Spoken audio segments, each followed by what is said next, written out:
Allah. Allah le Très-Haut est le nom propre de l'être suprême, le seul vrai Dieu qui mérite d'être adoré.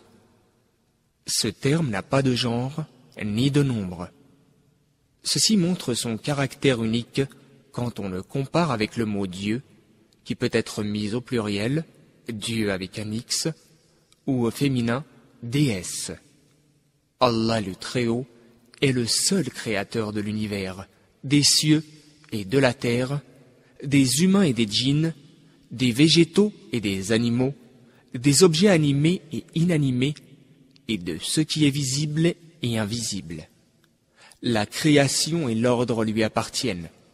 Il décide ce qu'il souhaite, et il n'y a personne qui peut inverser sa décision. Il possède les clés de la science absolue, qui va au-delà de la capacité humaine. Il est celui qui entend tout, celui qui voit tout, et il est bien informé de ce que font ses créatures. Il sait ce qui se passe sur terre et dans la mer. Pas une feuille ne tombe sans qu'il ne le sache. Pas une graine dans les profondeurs ténébreuses de la terre, qu'elle soit verte ou sèche, sans qu'elle ne soit consignée dans un livre clair. Le royaume des cieux et de la terre lui appartient. Il accomplit ce qu'il veut. Tous ses actes sont pleins de sagesse. Il sait tout ce qui se passe dans l'univers et bien plus encore, avant même que cela ne se passe. Personne ne peut changer ce qu'il a décrété.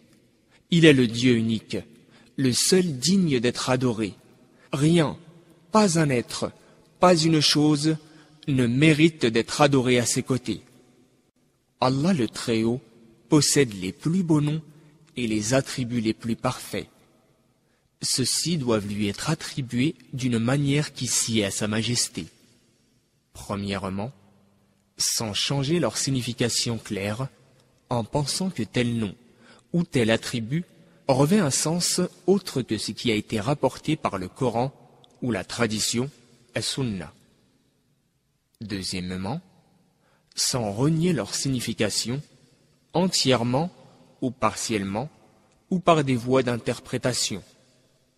Troisièmement, sans les représenter ou les comparer à l'une de ses créatures. Allah le Très-Haut dit dans le Coran: ليس كمثله شيء وهو السميع البصير. Rien ne lui ressemble, et il est celui qui entend tout et qui voit tout.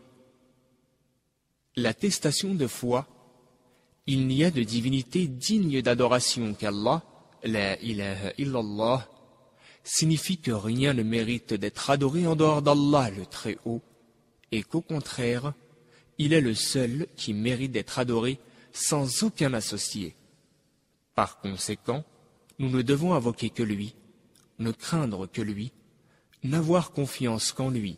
إياك نعبد وإياك نستعين. C'est toi que nous adorons, et c'est auprès de toi que nous cherchons assistance. L'adoration d'Allah est la seule et unique raison de la création des hommes et des djinns, comme le Coran le dit: وما خلقت الجن والإنس إلا ليعبدون.